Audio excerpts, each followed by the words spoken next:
பெரம்பலூரில் தேர்தல் பரப்புரை மேற்கொண்ட பாஜக மாநில தலைவர் அண்ணாமலை பெண்களை அவமானப்படுத்தும் திமுகவை வெற்றி பெற வைக்கக்கூடாது என தெரிவித்துள்ளார். மூன்றாவது முறையாக ஆட்சிக்கு வரப்போறாங்க 400 எம்பிக்களை தாண்டி.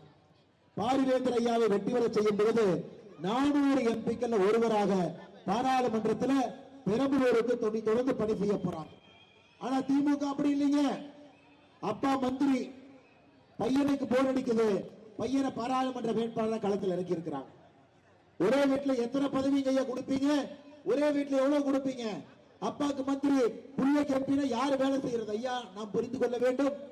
வேலை செய்வதற்காக ஒரு தனி அரசாங்கம் அண்ணன் பாரிவேந்தர் அவர்களுக்கு நடத்தி கொண்டிருக்கின்றார்கள். அதனால் 33 காலமாக திராவிட முன்னேற்ற கழகத்தினுடைய ஆட்சியை பார்த்துக் கொண்டிருக்கின்றோம். யாருக்கும் எதுவும் செய்யவில்லை.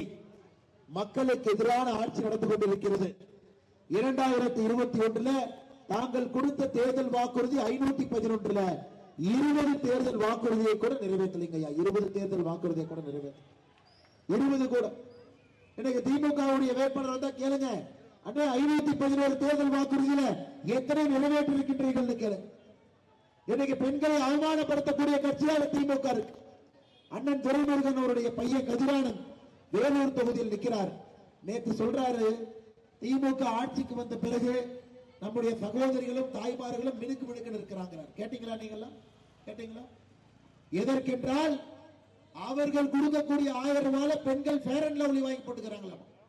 இதை விட நம்முடைய தாய்மார்களையும் சகோதரிகளையும் யாராவது அவமானப்படுத்த முடியுமா என்கின்ற கேள்வியை உங்க முன்னாடி வைக்கிறேன். திமுக கொடுக்கக்கூடிய அந்த பேருந்துல போனீங்கன்னா ஓசிக்கிறாங்க.